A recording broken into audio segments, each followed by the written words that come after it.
안녕하세요. 연수구 자원봉사센터 교육강사 최숙향입니다.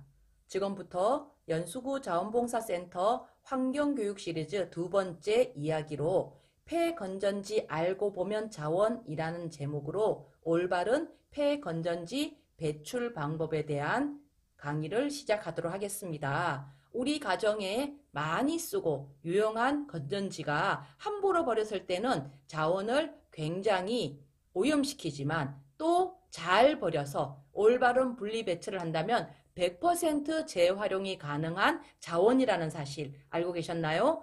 저와 같이 자세한 이야기를 알아보도록 하겠습니다. 폐건전지란 무엇일까요? 폐건전지란 수명이 다 되었거나 고장 등 여러 이유로 더 이상은 사용할 수 없게 된 건전지를 폐건전지라고 합니다. 우리가 굉장히 유용하게 쓰고 있는 건전지가 많죠. 리모컨이라든가 장난감이라든가 아니면 시계라든가 모든 것에 작은 건전지를 넣어서 정기적으로 작동을 하게 만드나 이 건전지는 수명이 있기 때문에 수명이 다 되면은 우리가 빼고 새로운 건전지로 교체를 합니다. 그랬을 때 수명이 다 된 건전지를 어떻게 처리하시나요? 몇몇 가정에서는 수명이 다 된 건전지를 잘 모아서 행정복지센터나 아니면 자원봉사센터 같은 곳에 재활용할 수 있도록 분리배출을 잘하는 곳도 있지만 또 많은 가정에서는 그냥 일반 쓰레기 봉투에 넣는 경우도 있다고 합니다. 그랬을 때 어떤 것이 우리 생활에 유용한지 여러분들은 잘 알고 있으리라고 생각합니다. 지금 나오는 것은 건전지의 종류입니다. 한국전지재활용협회에서 나온 자료인데요. 전지의 종류를 알아야 내가 이것을 어떻게 버릴지를 잘 알 수 있기 때문에 제가 전지의 종류를 가지고 왔습니다. 가정에서 가장 많이 쓰고 있는 비충전식 전지는 망간이나 알칼리 전지로서 벽시계, 랜턴, 가스레인지, 도락, 왕구륙에 많이 쓰고 있는 거겠죠. 그리고 니켈 카드뮴이라고 하는 품명의 전지는 메모리 기능이 있는 충전식 전지가 됩니다. 이동형 소형 가전제품, 무선 공구 등에 쓸 수가 있습니다. 그리고 모양은 망간 알칼리와 비슷하게 생긴 니켈 수소 전지도 있는데 이것은 충전식 2차 전지가 됩니다. 그리고 리튬 1차라고 하는 품명의 전지는 전자저울, 자동차 키, 소방감지기 등에 쓰는데 이건 충전하지는 않지만 굉장히 오랫동안 5년에서 10년 정도의 수명을 가지고 있는 전지도 있습니다. 그리고 산화은이라고 하는 품명을 가지고 있는 전지는 시계에 많이 들어가는데 수명이 다하기 전까지는 전압 유지가 가능하고 일반 전지보다 비싼 편이기 때문에 고가의 시계에 사용한다고 합니다. 그리고 우리가 쓰고 있는 휴대폰에 혹은 보조 배터리, 노트북에서는 전지는 리튬 이온 전지로서 충전을 해서 쓰는 가장 흔한 전지가 될 수 있습니다. 그리고 리튬 폴리머라는 전지도 있는데 이것은 보조 배터리나 통신 장비에 많이 쓰는 전지입니다. 리튬 인산철이라고 하는 전지는 산업용으로 쓰는 전지이고요. 납축 전지는 차량 배터리에 쓰는 전지입니다. 그리고 보청기에 쓰이는 전지는 공기아연 전지라고 하는 이렇게 많은 건전지가 여러 가지 종류를 가지고 있습니다. 그런데 요 전지를 다시 한번 정리를 가장 가볍게 하자면 충전이 가능한 전지와 충전이 가능하지 않은 전지, 충전 불가능한 전지 1차 전지와 충전 가능한 전지 2차 전지로 나눌 수가 있고 중요한 것은 EPR 대상 품목과 그렇지 않은 품목으로 구분할 수 있습니다. 충전이 가능하다고 하는 것은 리튬, 니켈 카드뮴 전지나 니켈 수소 리튬 2차 납충전지 같은 것이고 산화은 전지, 알칼리 망간, 리튬 1차 전지, 공기아연 수은 전자는 충전할 수 없는 전지로 나눌 수 있겠죠. 그리고 EPR 대상 품목이 있습니다. 사나운, 리튬 1차, 리튬 가드뮴, 망간, 망간전지, 니켈수소 등은 EPR 대상 품목이고 여기 나오는 연도는 언제 대상 품목이 되었는지를 나타내는 연도입니다. 그리고 EPR 대상 품목이 아닌 비대상 품목은 리튬 이온 전지나 리튬 폴리머 전지, 인산철, 공기아연, 납축 이런 전지는 EPR 비대상 품목입니다. 그렇다면 EPR이라는 것은 무엇일까요? EPR 제도라는 것은 생산자 책임 재활용 제도입니다. 제품 생산자가 포장재를 이용한 제품의 생산자에게 그 제품이나 포장재의 폐기물에 대해서 일정량의 재활용 의무를 부과하여 재활용하게 하고 이를 시행하지 않을 경우 재활용에 소요되는 비용 이상의 재활용 부과금을 생산자에게 부과하는 제도입니다.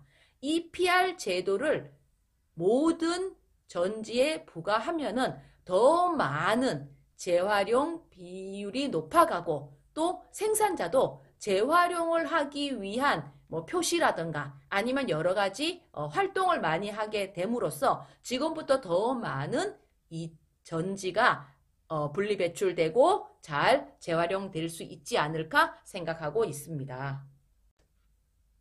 건전지는 사용시 주의사항이 있습니다. 충전식 전지 위에는 충전하면 안 됩니다. 제가 아까 충전식과 비충전식을 나눠드렸죠. 절대로 충전식이 아닌 건전지에 충전하면 안 된다. 두 번째, 플러스와 마이너스 극에 맞게 사용하고 또 종류도 다 설명을 드렸습니다. 종류나 상표가 섞이지 않도록 하는 게 중요합니다. 4번은 굉장히 위험해. 화재 위험이 있는데 전지를 불 속이나 물 속에 넣으면 안 됩니다. 망간 전지, 알카라인 전지 같은 경우에는 굉장히 리튬도 마찬가지죠. 위험하다고 합니다. 그리고 전지는 다른 금속과 함께 보관하면은 전지의 수명이 내려간다고 합니다. 그리고 전지를 아이 주변에 방치하면은 안 됩니다. 혹시 어린아이가 삼키거나 하면 굉장히 위험할 수 있다고 합니다. 전지 표면에 흠집을 내거나 케이스를 벗겨냈을 때 마찬가지로 충격을 주면 화재 위험이 있다고 합니다. 그리고 만약에 다선 건전지가 있다면 반드시 빼놓는 게 좋습니다.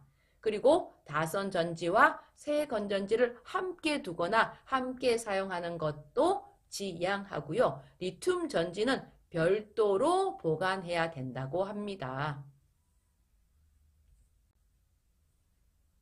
혹시 오래가는 건전지라는 광고 보실 수 있습니까? 힘이 좋은 건전지, 오래가는 건전지. 저도 텔레비전에서 이 오래가는 건전지 광고를 가장 재밌고 유쾌하게 본 적이 있습니다. 그런데 실제 건전지는 오래 간다고 합니다. 어떻게? 땅 속에 버려진 폐건전지는 자그마치 100년 동안 썩지 않고 오랫동안 토양 오염과 생태계 파괴 주범이 된다고 합니다.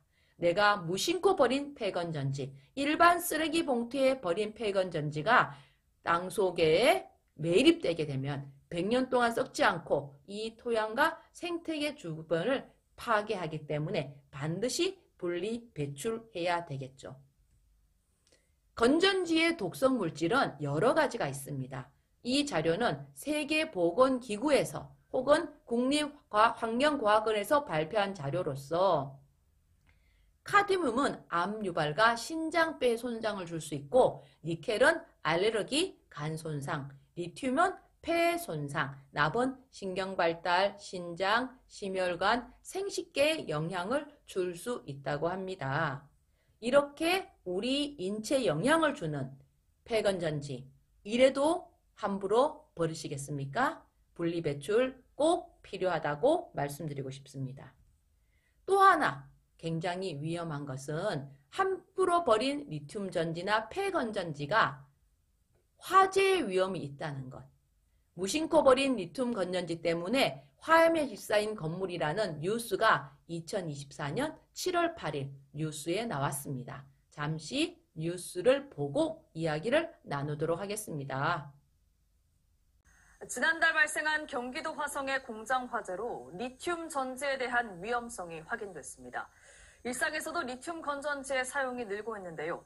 무심코 버린 건전지가 큰 화재로 이어질 수 있을 만큼 주의가 필요합니다. 보도에 강혜슬 기자입니다. 지난 4월 강릉의 한 폐기물 야적장. 건물이 화염에 휩싸였습니다. 시커먼 연기가 도심에 퍼져 외출 자제령까지 내려졌습니다. 지난달 부산의 한 폐기물 야적장. 쌓여있던 각종 폐기물이 시커멓게 탔습니다. 두 곳 모두 폐기물에 뒤섞여 있던 폐건전지에서 불이 시작된 것으로 추정됩니다. 집에서 나오는 배터리였는데 아이들 자동차하고 이쪽 보면 이게 자연만화가 된 거라고 그렇게. 가전제품 등 일상에서 쓰고 일반 봉투에 담겨 버려진 폐건전지는 야외 등에서 열을 받거나 마찰이 일어나면 화학 반응이 발생해 자칫 큰 불로 이어질 수 있습니다. 특히 최근 사용이 늘어난 리튬 건전지는 방전이 되더라도 화재로 이어질 수 있습니다. 실제 부산소방본부가 방전된 건전지에 충격을 가하는 실험을 벌인 결과 최고 온도가 691도까지 치솟았습니다. 방전된 배터리를 가지고 전압을 재어보니까 역시 방전된 배터리에서도 잔류 전압이 나오더라는 거죠. 즉 합선이라는 현상이 발생하게 돼서 바로 화재로 이어지는 경우가 됩니다. 화재를 막기 위해선 가정에서 폐건전지를 배출할 때 각별한 주의가 필요합니다. 건전지에 부착된 전선이나 회로 등을 임의로 제거하거나 분해해서는 안 됩니다. 폐건전지는 일반 쓰레기와 함께 버려선 안 됩니다. 행정복지센터 등에 마련된 이런 수거함에 따로 분리 배출해야 합니다. 또 전지 일체형인 전동 킥보드 등 부피가 큰 물건도 한국전지재활용협회에 확인한 뒤 지자체를 통해 폐기해야 합니다. KBS 뉴스 강예슬입니다. 어때요? 폐건전지로 인한 대형 화재. 우리 주변에 쉽게 일어날 수 있고 굉장히 위험한 화재 사건이라고 인식하셨죠?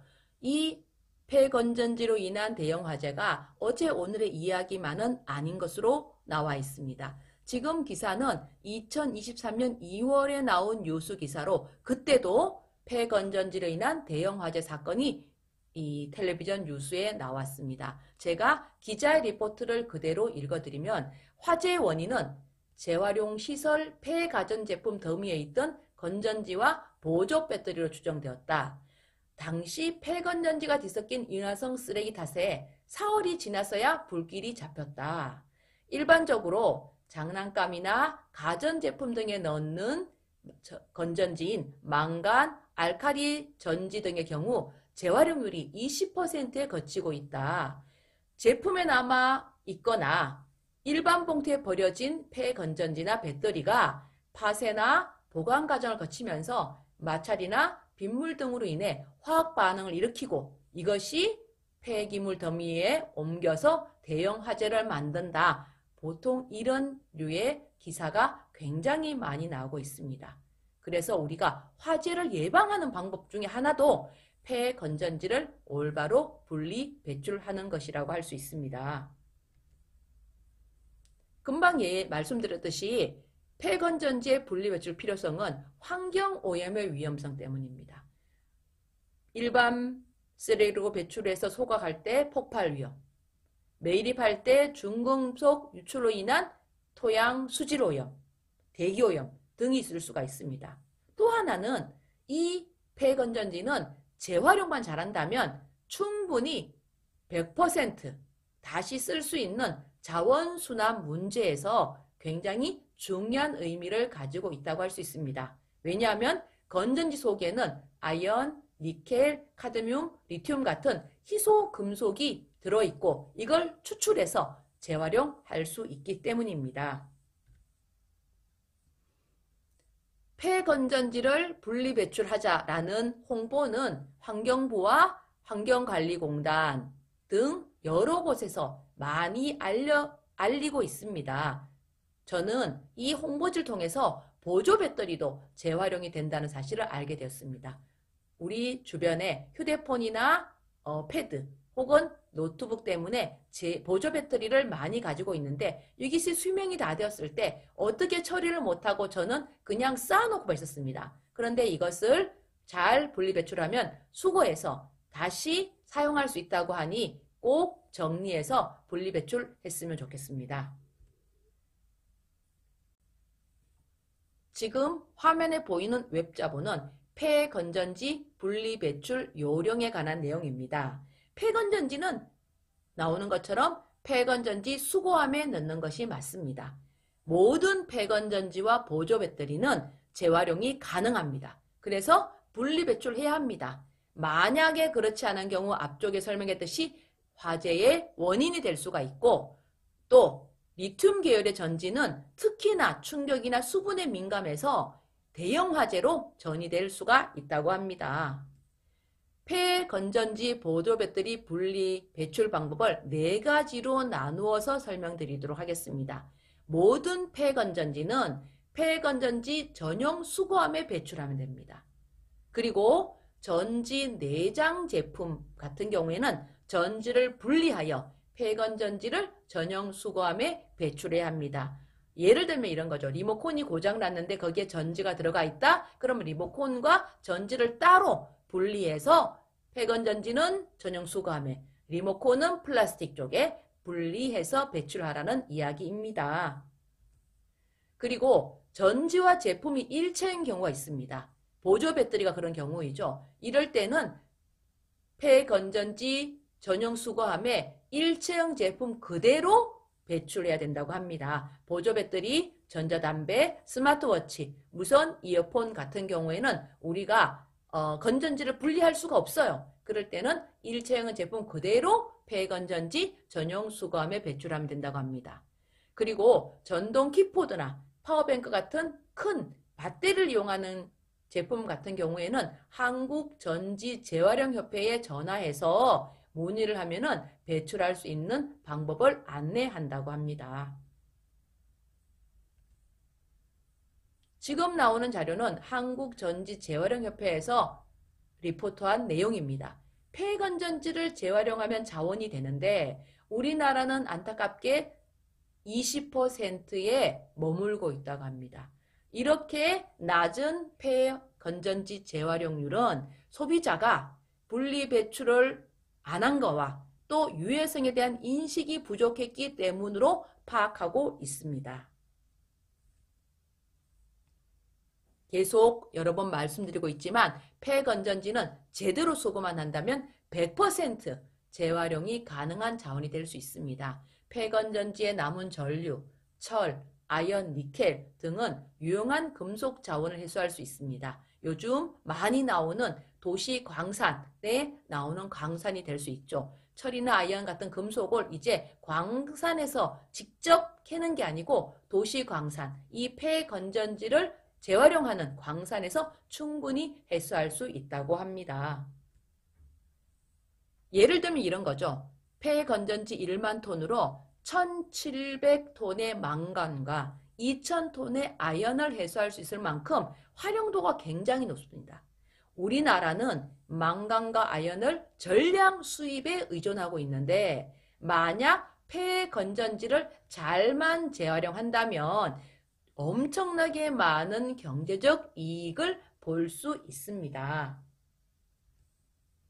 우리가 다 쓴 건전지는 가정에서 배출했을 때 어떤 식으로 공정이 되고 있는지도 안내드리겠습니다. 가정에서 배출한 폐건전지는 지자체에서 수거하죠. 그래서 재활용업체로 보냅니다. 재활용업체에서 선별하고 분리해서 그 성질에 맞는 것, 종류에 따라서 분리합니다. 그리고 공정을 하겠죠. 재활용 공정을 하고 나면은 공정이 완료되고 난 후 산화은 전지는 은과 잔재물로, 니켈 카드뮴 전지는 니켈 스크랩, 철 스크랩, 카드뮴 인고 등으로 나눠집니다. 니켈 수소 전지는 니켈 스크랩과 철로, 리튬 1차 전지는 고철과 분진 케이스로 나눠지고요. 리튬 이온과 폴리머 전지는 구리나 코발트 등으로, 망간 알칼리 전지는 철 스크랩, 금속 스크랩, 망간 아연 파우더 등으로 공정이 나눠져서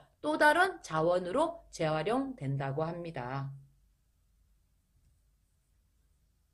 전지뿐 아니고 우리 주변에 많이 볼 수 있는 전기차 혹은 전동 킥보드 같은 경우에도 배터리를 사용하고 있는데 이것도 다 재활용할 수 있다고 합니다. 전기 자동차의 폐배터리는 모아지면은 폐 배터리 분쇄 공장에서 나누어서 중간 원료화를 하죠. 그리고 리사이클 공장에 가서 금속으로 나눠진 다음에 새로운 배터리로 탈바꿈 된다고 합니다. 요것은 재활용, 그래서 리사이클인 경우가 있고요. 또 리뉴즈, 재사용하는 경우도 있다고 합니다. 전기차에 사용한 수명이 남아있는 폐 배터리를 모아서 1년의 과정을 거친 후에 다양한 용도로 다시 사용할 수 있다고 합니다. 그래서 재활용한 것들은 자원으로 배터리로 만들어지고 재사용은 다른 용도로 사용 가능하기 때문에 배터리 혹은 건전지는 분리해서 배출하는 것이 굉장히 중요하다는 것을 다시 한번 강조드리고 싶습니다. 그렇다면 우리 가정에 있는 새건전지와 폐건전지, 혹시 함부로 보관하다가 어떤 것이 새 것인지 어떤 것이 폐건전지인지 구분을 못해서 모두 다 함께 버리는 경우가 있지 않나요? 저는 그런 경우가 있었습니다. 그런데 제가 알아보니 새건전지와 폐건전지를 구분하는 아주 쉬운 방법이 있다고 합니다. 일단은 두 개의 건전지를 가지고 5cm 높이에서 떨어뜨려 보면은 어떤 게 서 있을까요? 맞습니다. 새 건전지는 그대로 서 있고 폐 건전지는 이렇게 누워 있다고 합니다. 이거는 어떤 원리인가 하면 알카라인 건전지를 사용하면 구성 물질인 아연이 산화하는데 산화한 아연은 스프링처럼 통통 튀는 성질을 가지고 있다고 해요. 그래서 다선 건전지는 5cm가량 높이 떨어뜨렸을 때 서지 못하고 통통 튀어 눕게 되고 새 건전지는 이렇게 꼿꼿하게 서 있다고 하니 혹시 이 건전지가 새 거인지 다선 건전지 헷갈릴 때는 이와 같은 방법으로 분리할 수 있을 것 같습니다. 앞쪽에 설명드렸듯이 수명이 오래 가도록 건전지를 보관하는 방법이 있습니다. 건전지도 우리가 돈을 주고 사는 건데 자원이나 물자를 절약하는 방법 중에 하나는 잘 보관하는 것도 그 방법 중에 하나가 될 수 있겠죠. 건전지는 새 건전지와 사용한 건전지를 습기지 않도록 분리해서 보관하는 게 중요합니다. 그리고 동전이나 다른 금속 제품과 함께 보관하면 방전되기 쉽다고 합니다. 그래서 새 건전지는 잘 보관하는 것이 유용하게 쓸 수 있는 방법이 될 수 있습니다. 지금 보여주는 상자, 고양이 상자는 연수구 자원봉사센터에서 만들어주는 배부하고 있는 폐건전지를 모은 키트입니다. 누구나 할 수 있는 폐건전지 분리 배출로 환경을 보호했으면 좋겠습니다.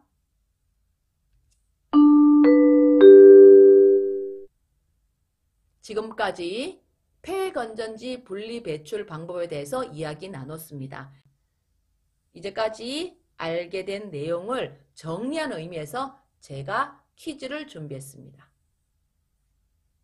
땅속에 버려진 폐건전지는 오랫동안 땡땡과 땡땡의 주범이 됩니다. 정답은 무엇일까요? 앞쪽에 강의한 내용 중에 나와 있습니다. 정답을 찾으셨다면 영상 하단의 링크에 들어가서 구글 폼에 정답을 적어서 보내시면 영상을 시청한 것으로 자원봉사 시간이 주어지게 됩니다.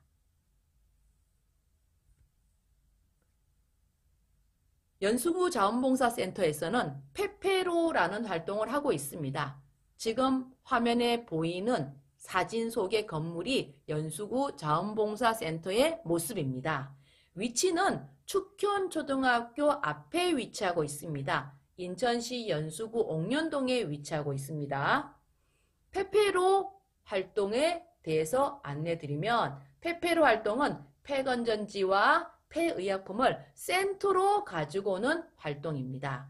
1년 내 연중 계속 진행되고 있고요. 수거 장소는 연수구 자원봉사센터입니다. 연수구 한나루로 143번지에 있습니다. 자원봉사자 누구나 다 참여할 수 있고요. 폐건전지나 폐의약품을 수거하는 봉사활동입니다. 수거한 후 가지고 본인이 직접 센터로 내방하시면 됩니다. 내방할 수 있는 날짜는 매주 수요일 10시부터 5시까지이고 물론 공휴일은 제외됩니다. 그리고 평일에 내방하기 힘드신 봉사자님을 위해서 매달 넷째 주 토요일 오전 9시부터 12시까지도 자원봉사센터에 문을 열어놓고 여러분들의 내방을 기다리고 있습니다. 폐건전지는 건전지 종류에 상관없습니다. 시간 인증은 최초 1회는 교육을 들으셔야 되고요. 그리고 수거한 내용이 500ml면 1시간, 1리터면 2시간의 자원봉사 시간이 주어집니다. 두 번째 회차부터는 수거된 내용을 그대로 500리터는 1시간, 1리터는 2시간의 자원봉사 시간이 인정되고 폐건전지 분리배출 캠페인으로 키트 문고리를 전달하면 됩니다. 폐건전지와 폐의약품 공통사항으로는 참여가 한 달에 한 번만 참여 가능하고 모든 활동을 마친 후는 구글 폼을 제출하시면 되고 제출 후 2주 이내에 봉사 실적이 입력됩니다. 그리고 구글 폼 제출 시에는 인증사진도 반드시 업로드 하셔야 됩니다. 지금 보여주는 사진 왼쪽이 폐건전지 1리터, 폐건전지 0.5리터를 모아놓은 모습입니다. 이렇게 빈 페트병에 모아서 오셔도 됩니다. 아니면 오른쪽에 나오는 그 문고리 캠페인, 이 캠페인의 박스 속에 담아서 오셔도 됩니다. 올바른 폐건전지 분리 배출은 약간의 수고로움으로 자연과 인간을 위한 자원순환이 됩니다. 그리고 우리가 우리 자원을 깨끗하고 아름답게 가꾸기 위해서는 반드시 지켜야 될 내용이라고 생각합니다. 우리 모두 함께 동참했으면 좋겠습니다. 지금까지 연수구 자원봉사센터 강사 최숙향입니다. 감사합니다.